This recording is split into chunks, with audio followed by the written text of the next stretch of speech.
When I arrived at my family as a surprise, my grandson was standing on the threshold. He looked at me and said, "Who are you?"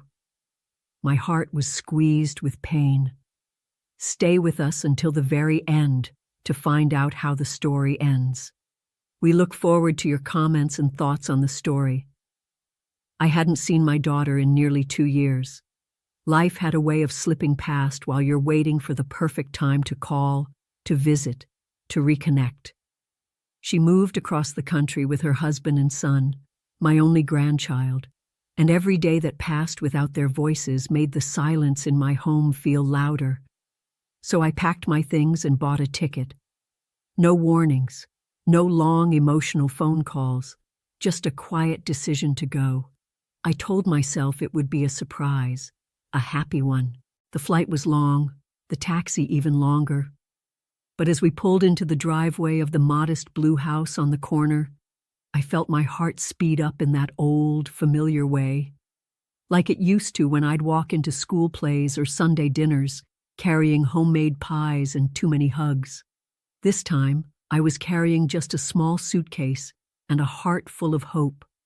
I rang the bell and waited.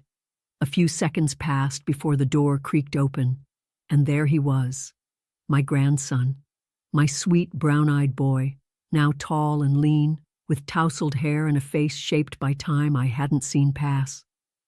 He looked up at me with wide eyes, blinking in the sunlight, and then he said it. You who?" My heart stopped. He tilted his head, confused but polite. "Are you from school or something?" I opened my mouth, but no sound came out. His voice came again, gentle, curious. "Are you lost?" I smiled weakly. "No, honey, I'm not lost. My throat tightened. "I'm your grandma." He took a step back. "Grandma?" He said the word like it didn't belong to me. "Mom!" he called over his shoulder. "There's a lady here. She says she's my grandma." And then it hit me. The truth of it, raw and cold. He didn't know me. Not really, not anymore. My daughter appeared moments later, her face stunned, pale with surprise. "Mom?" she breathed. She hadn't told him. Not about me. Not enough. And as I stood there on that sunny porch, watching my grandson stare at me like I was a stranger, I felt something deep inside me ache in a way I hadn't felt in years. Not anger, not shame, just sorrow. Pure, aching sorrow. Because I had come all this way hoping to come home. But somehow, I didn't belong here anymore, and my grandson's innocent question still echoed in my ears. "A you who?" She ushered me inside quickly, her voice nervous and light, as if trying to smooth over the jagged moment that had just torn something open. "Come in, Mom, please. I wasn't expecting you." The house was warm and clean, decorated with soft grays and sunlight pouring through tall windows. I took it in slowly. Family photos lined the walls, but none of them included me. Not a single frame. There were smiles, birthdays, vacations, a life I had missed. Her son, my grandson, hovered near the hallway, still watching me. Quiet, cautious. He wasn't rude, just unsure. I smiled at him again, this time a little steadier. "You've grown so much," I said softly. "You were just a baby the last time I held you." He glanced at his mother. "Is she really Grandma?" She bent down and placed a hand on his shoulder. "Yes, sweetie. This is my mom, your grandma. She lives far away, remember?" He studied me again, this time a little longer, and gave a small nod. "Oh, okay." But the distance didn't disappear with the answer. It sat there between us, awkward, thick with absence. I turned to my daughter. "Why didn't you tell him about me?" She looked down, pressing her lips together. "It wasn't that I didn't want to. Things just got busy. You know how time gets away from you." "No," I said quietly. "I don't."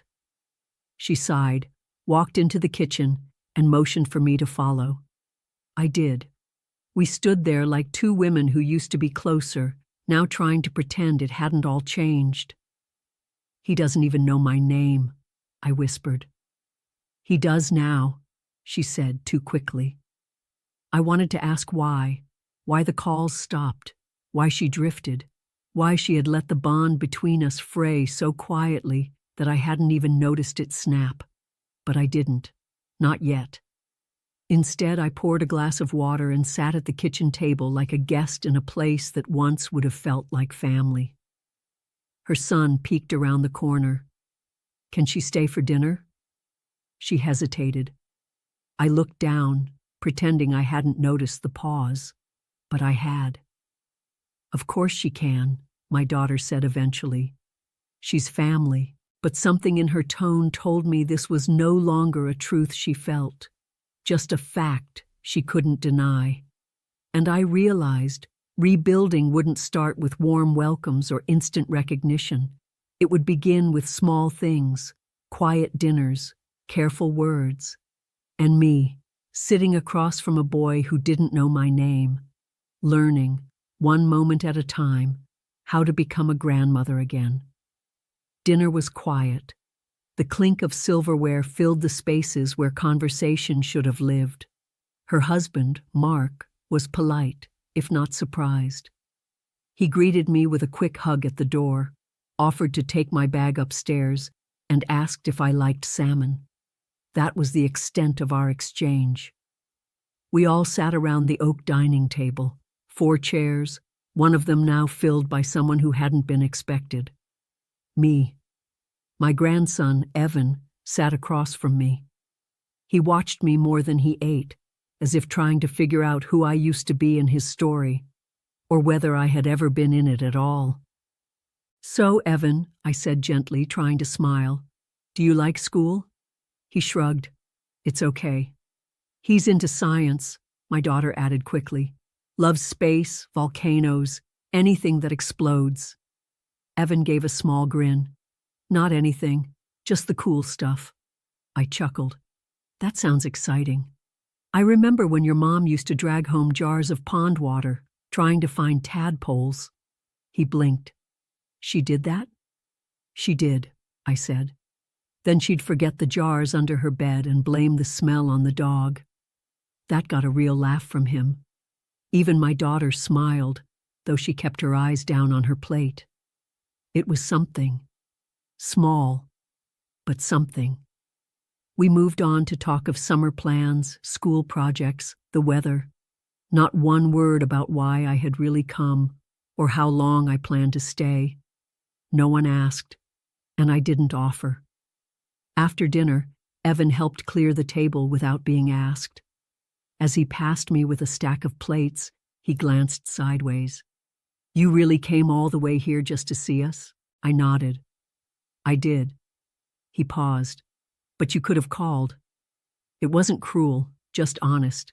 Pure honesty, the kind only a child can offer without shame. I smiled gently. Sometimes calls aren't enough. He looked at me for a long moment, then simply said, "Okay." That night, they set up the guest room for me, the one with the treadmill in the corner and boxes stacked by the window. It didn't matter. I lay in bed staring at the ceiling, listening to the quiet thrum of a house I didn't belong to anymore. But there had been laughter at the table, a look, a small connection. I had lost time, but maybe, just maybe, I hadn't lost everything, and tomorrow I would try again. The next morning, I woke early. The house was still, no footsteps, no clatter of dishes, no voices behind closed doors. Just the sound of wind brushing softly against the windows. I wandered down to the kitchen in my slippers, careful not to wake anyone. The coffee machine blinked silently, waiting. I found the cabinet, the mugs, the filters. It seems motherhood never quite lets you forget where everything belongs. As the coffee brewed, I looked around. That's when I saw it, on the living room shelf, nestled between a framed drawing of Evan's rocket ship and a vase full of dried flowers. A family photo. My daughter, her husband, Evan, a beach behind them, sunlight across their shoulders. But not me. I stared at it longer than I should have, trying to remember if there had ever been a time when my face hung on her wall. A wedding picture, maybe. One from when Evan was born? A Christmas morning? Nothing came to mind. I sat down with my coffee, holding it between both hands, letting the warmth fill the silence. A few minutes later, Evan padded into the room, still in pajamas, hair wild with sleep. He blinked at me, then yawned. "Hi. Good morning," I said. "Sleep okay?" He nodded, then opened the fridge. "We have waffles. You like waffles?" "I love waffles." He popped 2 into the toaster, glanced at me. "So, why haven't you visited before?"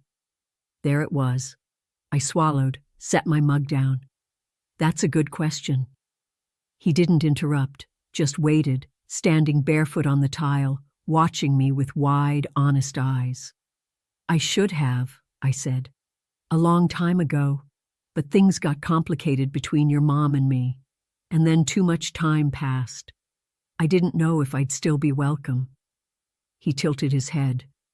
"Because of a fight?" "Something like that." He seemed to accept that, though I knew he didn't fully understand. The toaster dinged. He handed me one waffle on a paper plate, the other for himself. We sat at the counter, quietly eating. After a while, he said, "You can have my syrup." "I don't like the fake kind." I smiled. "Thank you." A pause, then soft. "You don't seem like a bad grandma." And just like that, just those 7 words, something inside me softened. I didn't need forgiveness, not yet. But I had his syrup, and for today, that was enough. Later that morning, my daughter finally joined us downstairs. Her eyes were tired, her hair pulled up in a messy knot like she'd been tossing in bed all night. She gave me a faint smile, the kind people wear when they're still working out how they feel. "Morning," she said, pouring herself coffee. "Morning," I echoed. Evan had already disappeared upstairs to get dressed. It left the 2 of us alone in the kitchen for the first time since I arrived. She leaned against the counter, arms crossed over her chest. "You didn't call. You just showed up." I nodded. "I know." "Why?" It wasn't an accusation, not entirely. More like a question that had been sitting on her chest for a long time.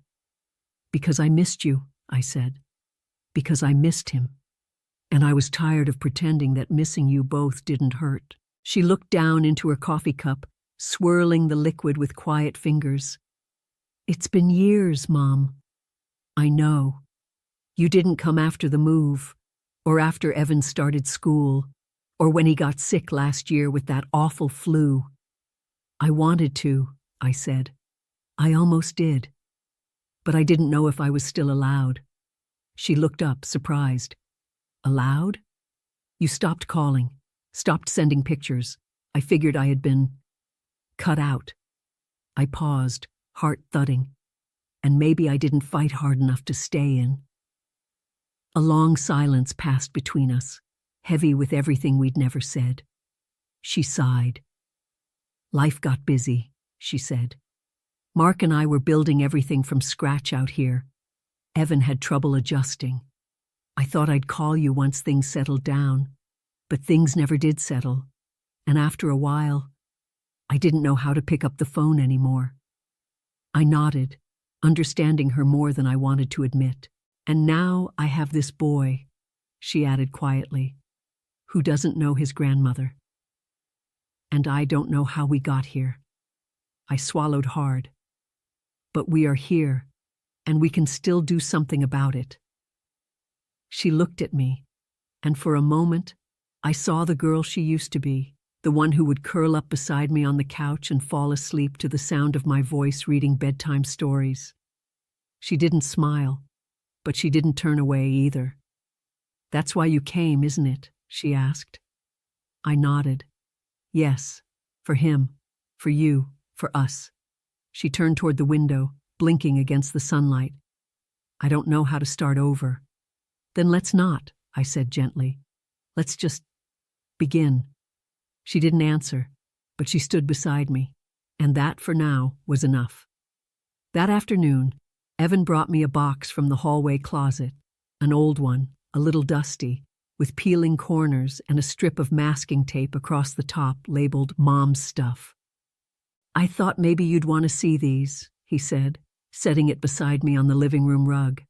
There's pictures and things. I blinked, surprised. Your mom kept this? Yeah. She said she was going to organize it one day. He grinned. She says that about everything. I smiled and ran my hand over the lid. My fingers hesitated before I opened it, as if touching the past too quickly might break something. Then I peeled it open. Inside were photographs, dozens of them. Loose, curled, yellowing slightly at the edges. Some were framed school portraits of my daughter, kindergarten, middle school, high school. Others were candid snapshots I hadn't seen in years. Her eating watermelon in the backyard, dressed as a ghost one Halloween, hugging a dog we'd only had for one summer. And then I found one of the three of us, her, me, and baby Evan. I was holding him, my daughter leaning into my shoulder. We were smiling. I held the photo like it might disappear. Evan leaned over. That's me? That's you, I whispered. You were only a few months old. He studied the photo closely. You look happy. I was. We sat together, sorting through the past like archaeologists dusting off what had once been buried. At the bottom of the box, I found a small stack of letters, ones I had written years ago. Most were still sealed. I used to send these, I said quietly, every month, after you moved. Evan looked at me, puzzled. She didn't open them? I shook my head. I guess she wasn't ready. He stared at the envelopes like they held answers to questions he hadn't thought to ask yet. I think she saved them for a reason, he said, even if she didn't read them. That thought caught in my chest. Maybe my daughter hadn't erased me. Maybe she had just frozen the memory of me, paused it until life slowed down, until the silence got too loud. I carefully packed the photos back in the box, but this time I kept the picture of us three in my hand. Can I keep this one? I asked. Evan nodded. It's yours. And in that moment, I realized this wasn't just about returning. It was about rebuilding. And piece by piece, photo by photo, we were doing exactly that. The next morning, Evan asked if I wanted to walk with him to the park. Mom usually drives me, he said, tugging on his sneakers. But it's close, and I figured you'd like to see it. He didn't say it like a favor. He said it like an invitation.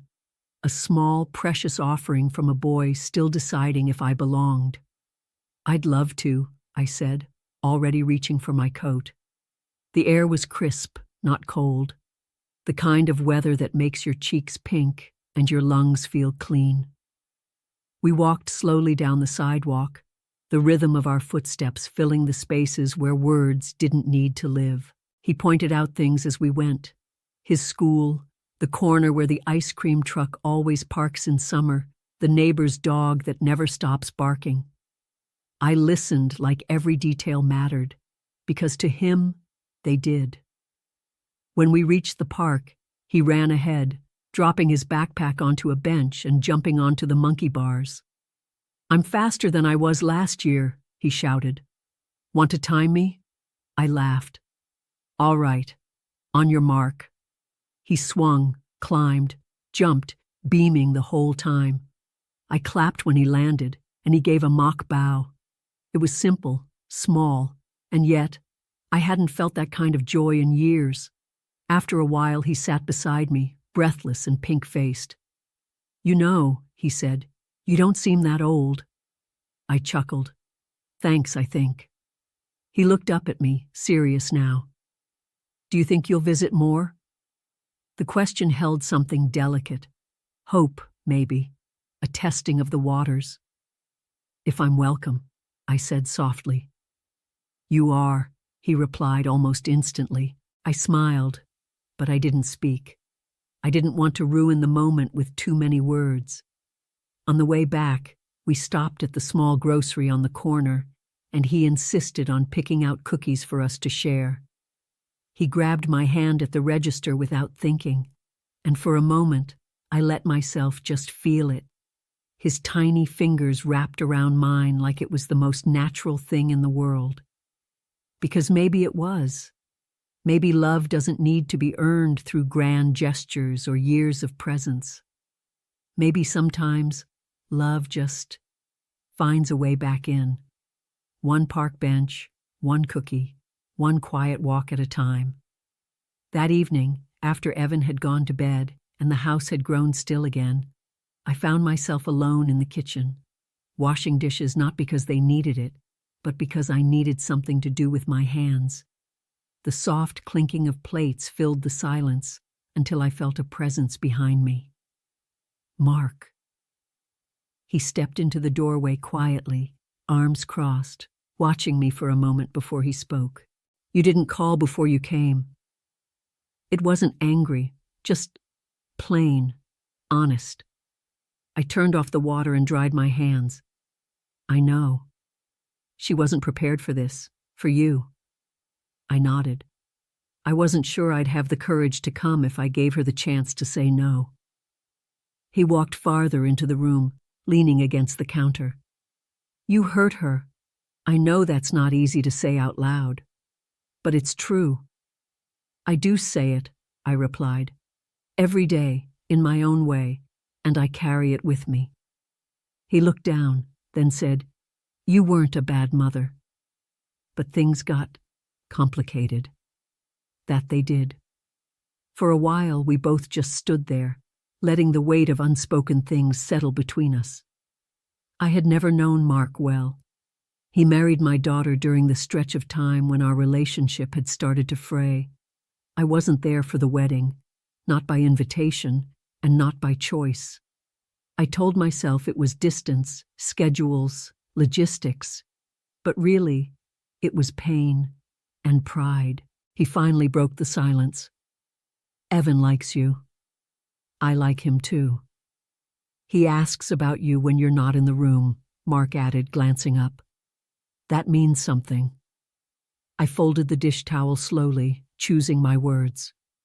I don't expect to be forgiven overnight, or welcomed with open arms, but I do hope that maybe this time I won't disappear. Mark studied me for a moment, then gave the smallest of nods. She's still hurt, he said, but she's also tired of being hurt.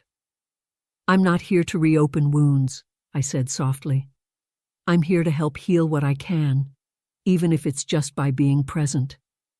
He pushed off the counter and walked toward the door. We'll see. That's all he said. But sometimes we'll see is more honest and more hopeful than a yes. And in a house full of hesitations, I'd take it. The next morning, my daughter joined me on the back porch. The sky was just beginning to warm with color, that soft peach hue of early light. She held 2 mugs, one for her, one for me, and sat beside me in silence. I accepted the coffee without a word. The air smelled like wet grass and something familiar I couldn't quite name. It reminded me of mornings we used to share when she was little, before school, before work, before everything got so complicated. I used to sit out here all the time, she said after a while. Back when Evan was a baby. I glanced at her. I didn't know that. Yeah, well, there's a lot you don't know. Her voice wasn't sharp, just tired. I took a slow sip, then set the cup down. You're right. She turned toward me, her expression unreadable. Do you ever wonder how we got here? Every day. She nodded, as if that was the only answer she could accept. I thought about calling you so many times, she said quietly, but I kept telling myself, What if she's still the same? What if it hurts all over again? I asked myself the same thing, I admitted. What if she slams the door? What if it's too late? We both looked out at the yard, where the dew still clung to the grass like it didn't want to let go. I was angry, she continued, not just because of what happened, but because you didn't fight harder to come back. It felt like you gave up on us. I never did, I whispered. But I gave up on the timing. I thought if I waited long enough, maybe it would be easier. But time doesn't heal what stays buried. She nodded slowly. I wanted you to come anyway, even when I pretended I didn't. That cracked something open in me. I'm sorry, I said. For the silence, for the distance, for not being there when you needed me most. She didn't say anything for a long while. Then finally, I needed you when Evan was born. I needed you when I was scared and tired and didn't know how to be a mother. And every time I reached for the phone, I stopped myself because I didn't want to feel rejected again. Tears stung the corners of my eyes. You shouldn't have had to go through that alone. But I did, she said. And now, I'm just tired of holding that pain. I reached for her hand, hesitantly. She didn't pull away. I'm here now, I said. For as long as you'll let me be. She didn't respond. But she didn't move either. And in that quiet stillness, the morning light spilled over us both. Sometimes forgiveness doesn't need to be spoken. Sometimes it's just felt. Later that day, while my daughter was at work and Mark was in his office, Evan and I had the house to ourselves. We played a board game, built a small Lego city on the coffee table, and shared apple slices dipped in peanut butter like it was the most sacred recipe on earth. He chattered the whole time, about school, about his teacher, about the boy who traded him a holographic card for 2 plain ones, and how he knew he'd been tricked but didn't really care. I listened with my whole heart, amazed at how much life could fit inside a child. After lunch, he said, "Do you want to see my drawings?" "Of course I do." He pulled me into the kitchen, pointed proudly at a row of taped-up art across the fridge. Robots, animals, a spaceship labeled Mars or Bust.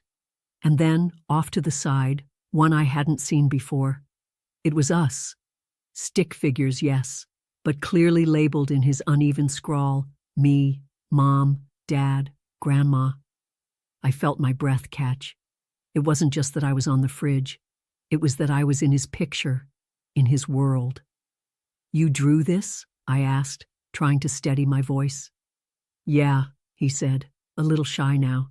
"I made it this morning." "You put me in." He shrugged, suddenly busy with the magnets. "Well, you're here now." That simple sentence hit deeper than he could have known. You're here now. Not, where were you? Not, why did it take so long? Just now. Present. We sat on the floor afterward, drawing together with crayons and old printer paper. He taught me how to make rocket flames look more real, and I showed him how to draw a dog that actually looked like a dog. When my daughter came home and saw the extra drawings spread across the table, she smiled in that quiet way that mothers do when something inside them finally starts to unclench. Later that night, I stood alone in the kitchen, one hand resting gently on the fridge door. I looked at that little drawing again, the 4 stick figures holding hands in crayon joy. I hadn't asked for a place, but he gave me one anyway. And for the first time in years, I felt like someone had drawn me back into the picture, just as simply, just as beautifully, as only a child can. The next evening, Evan and I were curled up on the couch watching one of his favorite cartoons. It was loud and chaotic, flashing colors and characters yelling things like "activate lava mode," but he was laughing so hard, I didn't care that I barely understood what was happening. During a commercial break, he turned to me out of nowhere. "You sound like Mom when you say my name." I blinked. "Do I?" "Yeah," he said, settling back into the blanket. "Not the way Dad says it. You say it soft, like Mom does when she's not mad." I smiled at that. "Well, I was saying your mom's name long before you were born. I guess it stuck." He looked at me curiously. "What was she like, when she was my age?" That question warmed something deep inside me. "She was curious," I said, "always asking questions, always wanting to know why the sky was blue or how ants carry so much. She used to line her stuffed animals up in perfect rows and hold pretend classes for them, and she hated peas." Evan grinned. "I hate peas too. Runs in the family." He giggled, then asked, "Did you ever yell at her?" "Sometimes," I said honestly. "Moms get tired, and sometimes we forget to be gentle. But I always loved her, even when I didn't know how to show it right." He went quiet for a while. The cartoon resumed, but his mind was elsewhere now. "Sometimes Mom looks sad," he said softly, "even when she smiles." My heart squeezed. "She's been through a lot." "Because of you?" I paused. "Some of it, yes. I made mistakes, big ones, and I hurt her without meaning to." He looked at me, blinking slowly. "But you came back." I nodded. "I did." "Is that what people do when they love you? Even if they mess up?" I reached out and tucked a strand of his hair behind his ear. "That's exactly what they do." He leaned his head on my shoulder after that, said nothing more, just stayed there. And I realized, in the weight of his little body against mine, that forgiveness doesn't always come in grand gestures. Sometimes it comes in quiet moments, in shared cartoons, in small truths spoken between generations, and in a child's voice that somehow carries echoes of the daughter you once rocked to sleep, long before she ever learned how to guard her heart. On the third evening of my stay, while Evan was helping Mark water the backyard plants, my daughter came downstairs holding a cardboard box. Her fingers gripped the sides tightly, as if she had spent some time debating whether to carry it down at all. "I found this in the attic," she said. "It's yours." She set it on the kitchen table and took a step back. I didn't move right away, just looked at the worn edges and the word Mom written across the top in my own handwriting from years ago. "I thought I lost it," I said quietly. "You didn't," she replied. "I just put it away." I lifted the lid slowly. Inside were pieces of a life I had almost forgotten. Birthday cards from when she was little, pressed flowers from her 5th-grade science project, tiny drawings with stick figures holding hands labeled "Me and Mom." She looked over my shoulder, silent. There was a photograph, too, one I hadn't seen in decades. We were sitting on a blanket in the park. She was maybe 9. I had my arms around her and she was mid-laugh, her mouth wide open in joy. I didn't even remember someone taking it. "I loved that day," she said softly. "So did I." She reached into the box and pulled out a letter, still sealed, my handwriting again. "I never opened this one," she murmured. "May I?" I asked. She hesitated, then nodded. I broke the seal and unfolded the paper with careful hands. My own words stared back at me, written long ago, with all the love and ache I didn't know how to say aloud. "Dear Kate, I miss you. Not just your voice or your smile, though those too. I miss the days when I knew how to show up for you and didn't question whether I belonged in your life. I don't know if I've lost that place forever, but I want to believe I haven't. Love always, Mom." When I finished reading, I didn't speak. I just waited. Kate looked away, her arms folded, but her chin trembled. "I didn't want to admit that I missed you too," she said. It felt like giving in. "It's not weakness," I whispered. It's love. She met my eyes then, tears barely clinging to the corners. You really never stopped trying? Never. And then, slowly, she reached over and placed her hand on mine. The space between us, once filled with silence and regret, now held something else. Not resolution, but reconnection. And maybe that was more powerful than forgiveness itself. Sunday morning came with the scent of rain and something old, something warm, memories that lived in the smell of butter and flour. I woke early and tiptoed into the kitchen, pulling open drawers and cabinets like a woman on a mission. Within 20 minutes the dough was rising, the oven humming, and the smell of fresh biscuits filled the house. I hadn't made them in years, not since Kate was a teenager. She used to stand beside me, covered in flour, impatiently waiting for the first golden batch. Back then, biscuits meant laughter and safe silences. I wanted that again. Evan was the first to wander in. He rubbed his eyes and looked around, sniffing. Is that cookies? I smiled. Close. Biscuits. Want to help with the last tray? He nodded, still half asleep but eager. I handed him a small lump of dough and showed him how to roll it out. These are good, he said between shaping circles. Mom never makes stuff like this. She used to, I replied. She made a mean blueberry jam too. He grinned. Maybe she forgot. Maybe, I said softly. But maybe she remembers more than she lets on. Kate walked in not long after, pausing in the doorway with a look I couldn't quite read. She said nothing, just stood still, breathing in the kitchen like it was a place she hadn't stepped into in years.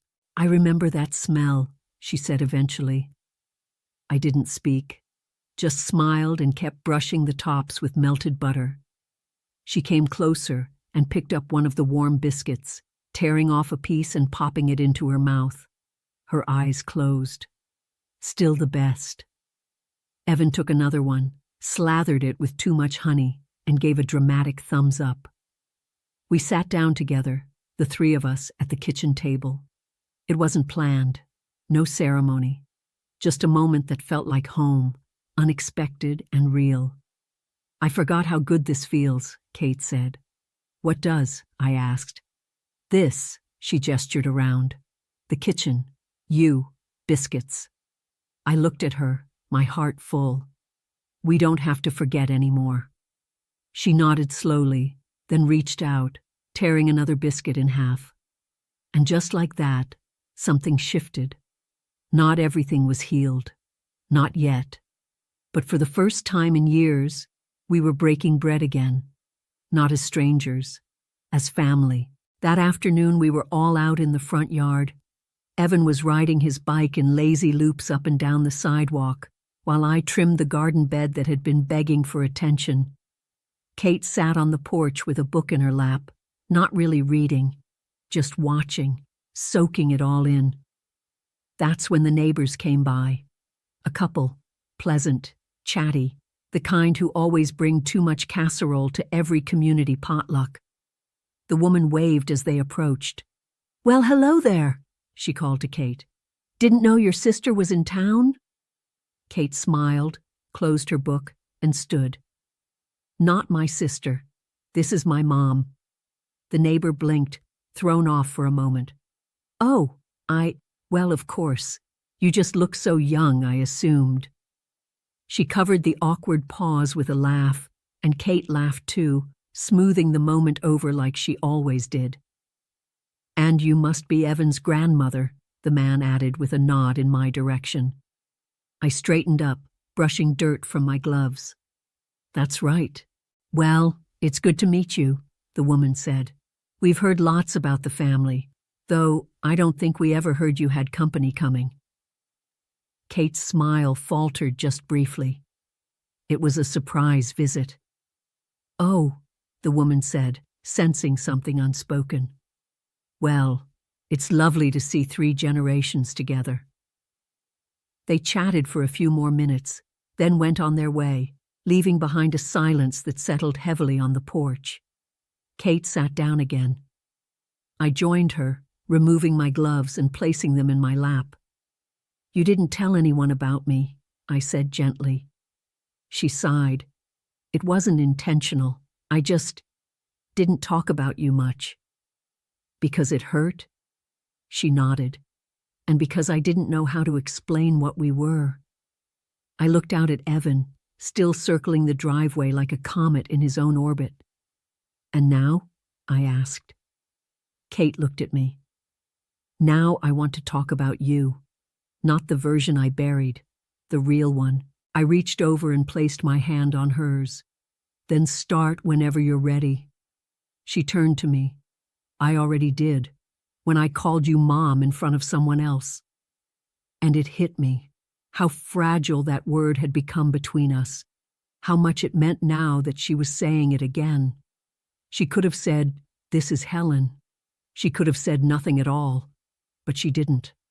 She said Mom, and in that small public word, spoken without explanation or apology, I felt something quietly rebuild itself. The world might not have known I was here, but now it did, and so did she. That night, after the house had settled and Kate and Mark had gone upstairs, I lingered in the hallway. I passed Evan's room. The door cracked open just enough to see the soft glow of his nightlight, a little astronaut floating over the moon. "Grandma?" His voice came, quiet and clear. I pushed the door open gently. "You're still awake?" He sat up, the covers bunched around him. "Yeah, I was waiting." "For what?" He shrugged. "I don't know. You came to check on me last night, remember?" I smiled, stepping inside. "I guess I did." He patted the space beside him. "Can you sit for a minute?" I sat down, brushing a strand of hair off his forehead. His eyes were wide and sleepy, and somehow still filled with 100 questions. "Can I ask you something?" he said. "Of course." He hesitated. "Do grandmas always stay?" My heart clenched. "Sometimes," I said carefully, "and sometimes they don't. But not because they don't want to. Sometimes life gets complicated." He nodded slowly, thinking. "Were you gone because of something I did?" I felt tears rise before I could stop them. "Oh, sweetheart, never, not for a single second." He looked up at me, lips pressed in a thin line. "So, you're staying now?" I reached for his hand and squeezed it. "I'm here now, and I'll keep coming back. I promise." He lay back on the pillow, his small fingers still wrapped around mine. "I hope Mom lets you," he whispered. I smiled through the ache in my chest. "Me too." He was quiet for a while, his breathing starting to slow. Then he murmured, "You smell like cookies and hugs." I let out a soft laugh. "I'll take that as a compliment." He closed his eyes, his grip loosening, and I sat there, long after his breath had gone steady, listening to the soft sound of his dreams. In that quiet, dimly lit room, I realized something simple and powerful. Children forgive in ways adults have forgotten. They don't need speeches or explanations. They need presence, repetition, warmth. And now, finally, I was giving that to him, not with words, but by simply being there, night after night.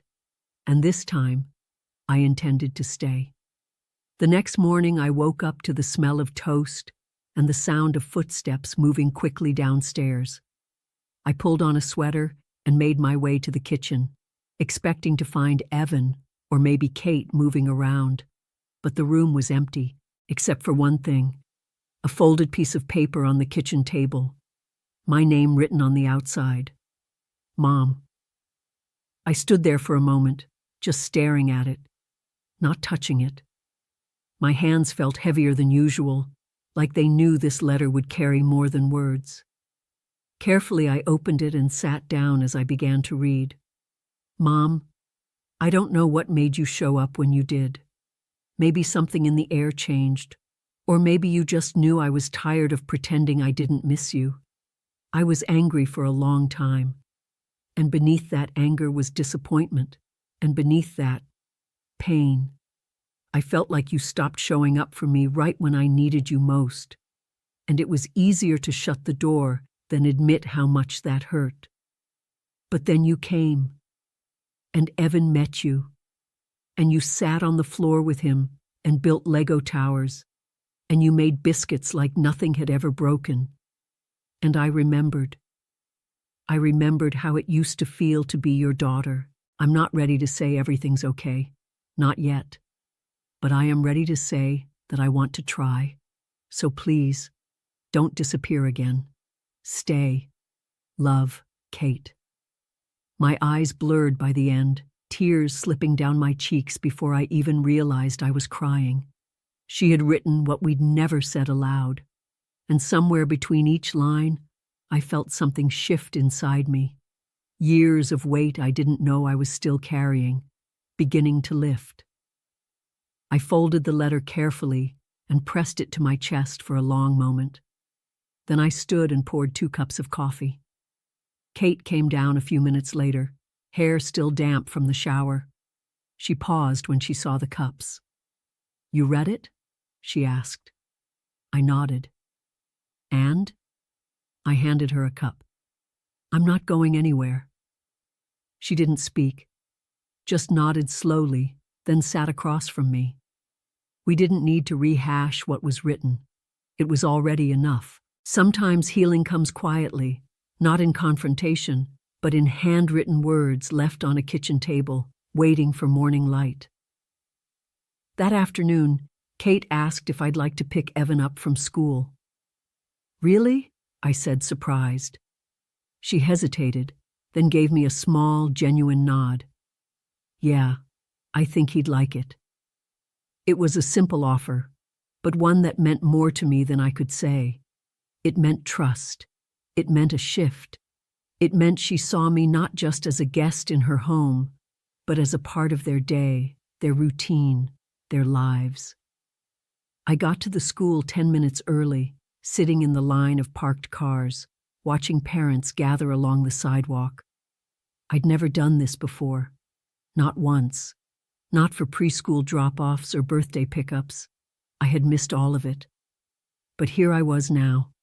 When Evan finally walked out, backpack swinging, eyes scanning the crowd, I saw the exact second he spotted me. He blinked, then grinned. "Grandma!" he shouted, running to me. I opened my arms and caught him in a hug that nearly knocked the breath out of me. I held on a little longer than I probably should have, but he didn't seem to mind. "I told my friends you were coming," he said as we walked back to the car. I said, "My grandma's picking me up today and she makes the best biscuits in the world." I laughed. High praise. He climbed into the passenger seat, swinging his legs. "Can we get ice cream on the way home?" I paused, smiled. "That depends." "Will your mom be mad?"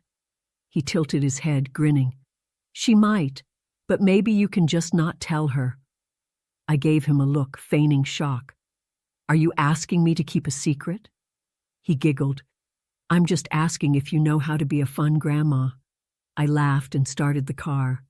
"Buckle up. Let's find out." We drove with the windows down, the wind whipping through our hair, sticky fingers and laughter filling the space between us. And as we sat on a bench outside the little ice cream shop, vanilla for me, rainbow sherbet for him, I realized something simple. This is what I came for. Not to fix everything, not to rewrite the past, just to be here now, in the small, everyday moments that make a life. And finally, I was part of his. That night, Kate made spaghetti. It wasn't fancy, just noodles, sauce from a jar, and garlic bread slightly burnt around the edges. But it smelled like something warm, something shared. Mark set the table. Evan placed the napkins with great ceremony, counting each one aloud like it mattered.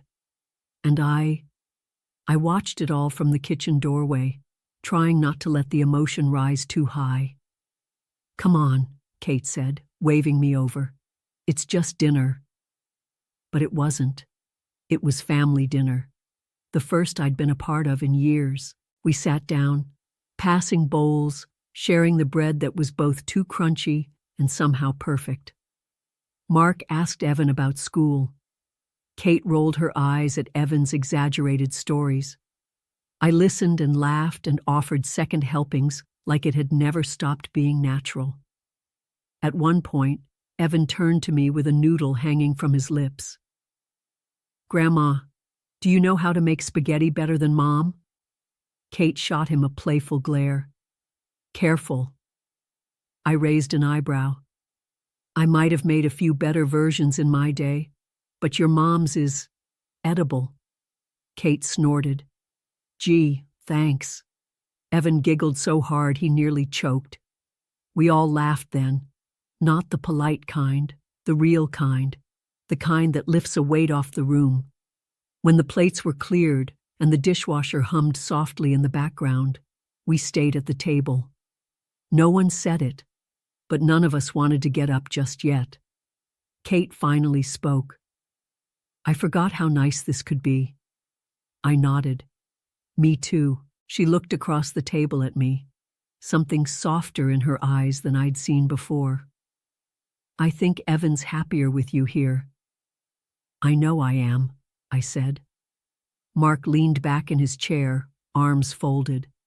"Well, you've survived a full week with us. That's impressive." "Did I pass the test?" I asked with a smile. He smirked. "You're still here, aren't you?" Evan leaned against my arm, head heavy with sleep.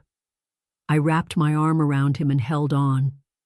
In that moment, surrounded by crumbs and laughter and the fading scent of garlic bread, I felt something settle.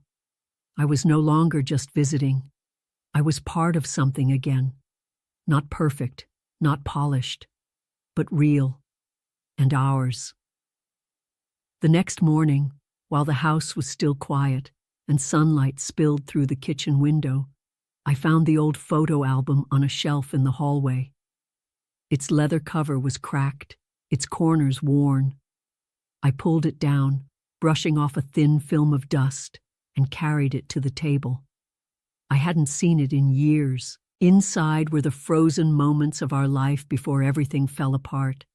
Kate's baby pictures, her first day of school, birthday parties, holidays, beach trips where the wind made our hair wild. There I was, too, smiling in almost every photo, arms wrapped around my daughter, the two of us looking like nothing could ever unravel us. But life had other plans. "What you looking at?" Evan's voice broke the silence. He climbed onto the bench beside me, eyes wide as he peered at the open pages. "That's Mom?" he asked, pointing to a photo of her in a yellow swimsuit, holding a plastic shovel. "That's her," I said. "You were about her age in this one." He studied it carefully, then flipped the page. "You look different here." I laughed softly. "Well, that was a long time ago, before I had gray hair." "You look happy." I was. We both were. He kept turning pages, studying every image with the curiosity only children have, the kind that sees stories instead of just faces. "Why didn't you ever show this to Mom?" he asked suddenly. I paused. I think I didn't know if I was allowed to, if she would even want to remember. He looked thoughtful. "I think maybe she just forgot where the happy parts were." That landed deep in my chest. "Maybe," I said. "Or maybe she needed someone to help her find them again."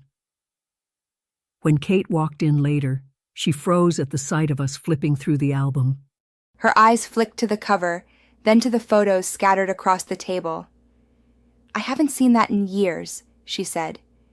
"You were in every picture," Evan said. "And Grandma was too." Kate didn't say anything at first. Then she pulled up a chair and sat down. Together, we turned the pages slowly, gently, as if waking something long asleep. And for the first time, I watched my daughter smile at the past, not with pain, but with something close to peace. We didn't rewrite our history that morning, but we honored it, and sometimes that's the beginning of everything. Later that afternoon, Evan came running into the living room with a handful of crayons and a single sheet of printer paper. His cheeks were flushed with excitement. "Don't look yet," he shouted, dropping to the floor and spreading everything out like a little artist setting up his studio. "It's a surprise." I smiled from the couch. "Should I close my eyes?" "No," he said, concentrating. "Just don't peek." I didn't peek. I watched instead as he hunched over his paper, tongue poking out slightly as he focused. He drew fast, like the picture was already in his mind, and he just needed to get it onto the page before it disappeared. After about 10 minutes, he stood up proudly and held the drawing behind his back. "Ready? Always." He flipped it around with both hands. Ta-da! It was a house, a bright one, with big windows and a red roof. Stick figures stood out front. One was labeled Dad, one Mom, one me. There was even a stick dog in the corner with floppy ears. And beside all of them, one more figure, taller, with a purse and glasses. Labeled in neat, careful letters, Grandma. But it wasn't just Grandma, it was my name, Helen. Written right beneath the figure, in a way that made me pause. Kate had told him my name, I realized. And he had remembered.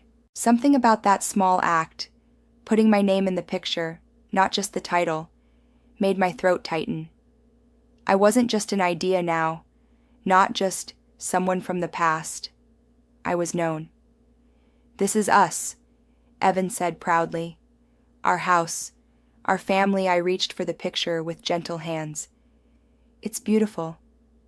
Do you like that I wrote your name?" he asked. I nodded, unable to speak for a moment. "Very much." "Thank you." Kate walked into the room just then, and Evan waved the drawing at her like a banner. "Look what I made."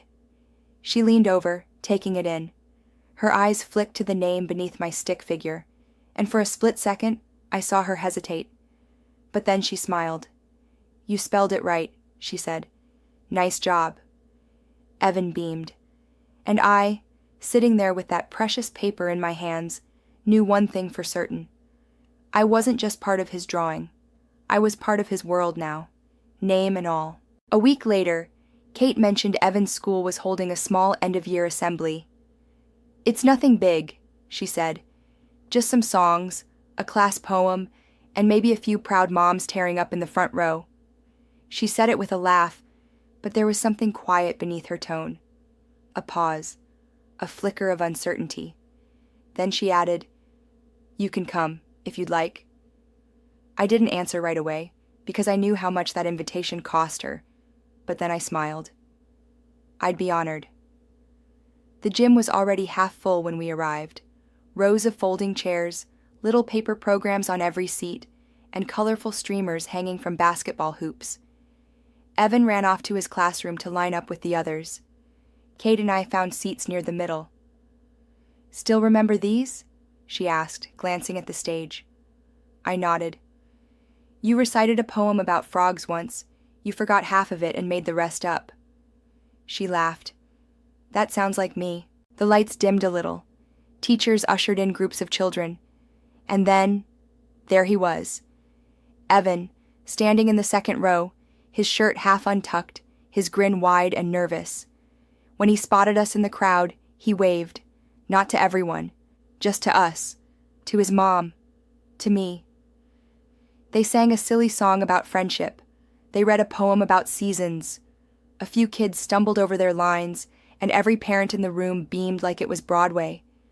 And then Evan stepped up with 2 classmates for a short skit about family. "My family is loud," the first child said. "We eat pancakes every Sunday." "My family is big," the second said.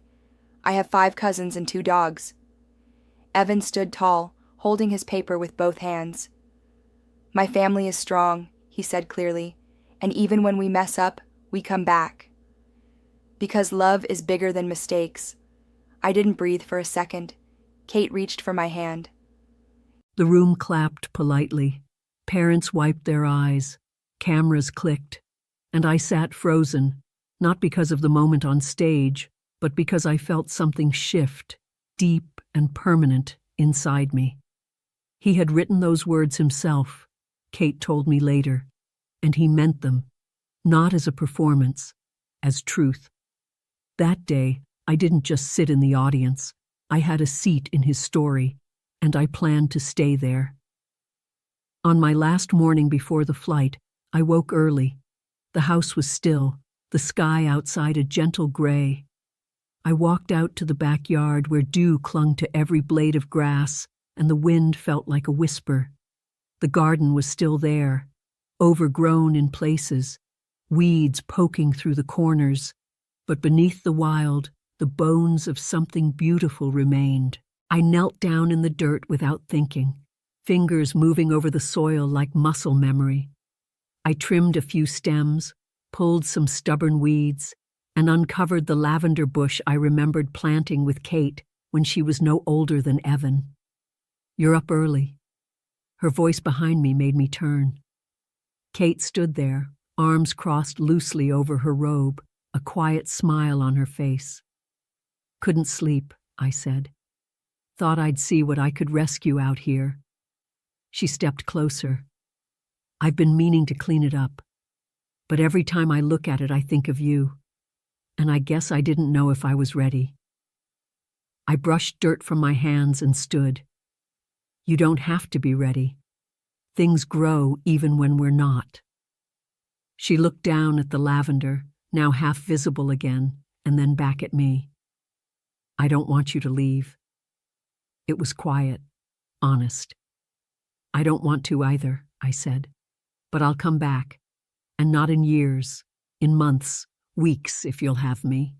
She nodded, blinking back emotion. "We'll have you." From the kitchen window, I saw Evan watching us. His hand pressed to the glass, sleepy eyes following every movement. "Do you think he'll remember this?" I asked. She smiled. "He remembers everything." I looked at her, at the woman she'd become, the girl I once rocked to sleep, now raising a son with more grace than I'd ever given myself credit for. We stood side by side in the garden as the sun rose, warm and forgiving. And in that stillness, I knew this chapter wasn't an ending. It was the soft beginning of something we had both waited a long time to grow again. Together. It was time. My suitcase stood by the door, zipped and ready, though it felt heavier than its contents. Not because of what was inside, but because of what I was leaving behind. Kate hugged me tightly in the driveway, no words this time. Just a long, lingering embrace that said more than years of silence ever could. Mark loaded my bag into the trunk. "You'll come back soon, right?" he asked.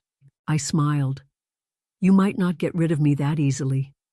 Then Evan came running. Wait, Grandma, wait." He clutched something in his hand, a piece of paper folded 3 times. He shoved it into my palm. "What's this?" I asked. "It's a map," he said proudly, "of our house, in case you forget how to come back." I laughed, my throat tightening. "I won't forget. I promise. I drew a star where your room is," he added, "so you know where you belong."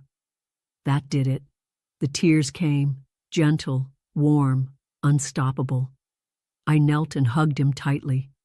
"I'll be back before you know it," he whispered. "I'll wait." As I got into the car, I glanced out the window. He stood on the porch, waving furiously, and then, just before we turned the corner, he cupped his hands around his mouth and shouted, "Grandma, I love you." I rolled down the window, wind in my face, and called back, "I love you too, Evan." And just like that, I was on the road again. But this time, not with the ache of distance or regret. This time, I carried something else. I carried the map. I carried my name, written in crayon. I carried a new truth. I was not a visitor anymore. Later that week, back home, I stood at my own front door with the photo Evan had drawn still on my fridge and his voice still echoing in my heart. And then one evening, a letter came in the mail. In a blue envelope, blocky handwriting. From Evan. Inside, a single sentence. Next time, don't knock. Just come in. I held it to my chest and smiled. Because now, finally, I knew. I would never be a stranger at that door again. It had been just under 2 months since I left. 2 months of short phone calls, a few mailed drawings from Evan, and one brave text from Kate on my birthday. Hope you're having a peaceful day. Evan says hi. I'd been patient, quiet, letting space do its work. And then, one afternoon, the phone rang. Kate's voice was calm, but different, lighter. Evan's school is having Grandparents' Day next week, she said. He wants you to be there. My heart skipped. Are you sure? I am, she said. He drew your face on the flyer. We both laughed. Then she added gently, You still have a place here, Mom, if you want it. I booked my flight the same day. When the day finally came, I stepped out of the cab and walked up their front steps slowly, suitcase in one hand and my heart in the other. I raised my hand to knock, but the door opened before I could touch it. Evan stood there beaming, barefoot in pajama pants. Told you didn't have to knock. I laughed, tears prickling behind my eyes. You did. He threw his arms around my waist and yelled over his shoulder, She's here. Kate appeared from the hallway, wiping her hands on a dish towel. For the first time since I came back into their lives, she looked completely at ease. Welcome home, she said. I stepped inside, and everything felt right. The shoes by the door, the familiar scent of lavender from the laundry room, my mug still on the shelf where Evan had insisted it belonged. Later that night, Kate and I sat on the porch. The sky above us was velvet blue, stars blinking like soft reminders of time passing. You didn't hesitate, I said. You opened the door before I even knocked. She looked at me, her voice quiet. That's because it never really closed. We sat in silence after that, sipping tea and listening to the hum of a world that had, somehow, come back together. And for the first time in years, I wasn't waiting to be let in. I already was. Grandparents' Day was a whirlwind of glitter glue, off-key songs, and shy smiles from children holding up construction paper hearts. I sat in the second row of folding chairs in Evan's school auditorium, a name tag reading, Grandma Helen, pinned to my sweater. They sang. They clapped. They recited lines in wobbly voices. I laughed. I teared up. I clutched my tissues like a proper grandmother should. But the moment that would stay with me forever came at the very end. Each student had written a short paragraph about their grandparent. Some read theirs aloud. Some were too shy and handed them to the teacher to read. Evan stood up with his paper, knees bouncing just slightly, and walked to the front of the room. He cleared his throat, and then, with a calmness that didn't match his age, he began. My grandma didn't live with us for a long time. I didn't even know her before. But now she's here, and she smells like cookies and laughs at my jokes even when they're not funny. She helps me with drawings and shows me how to plant things in the garden. When I asked her if she was going to leave again, she said no. And she kept her promise. So this is what I think. A grandma isn't just someone who's there from the beginning. She's someone who shows up when it matters. And mine did. The room was silent for a heartbeat, then applause. And I couldn't move. My hands were pressed to my mouth, tears falling freely. When Evan returned to his seat, he looked over at me, that same sparkle in his eyes. I mouthed, "Thank you." He nodded and smiled, like he knew he'd just given me something I'd never forget.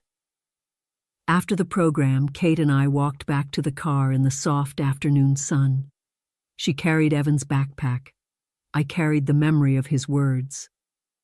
That was brave of him, I said. He gets that from you, she answered without hesitation. We drove in silence for a bit, the kind of silence that's full and comfortable.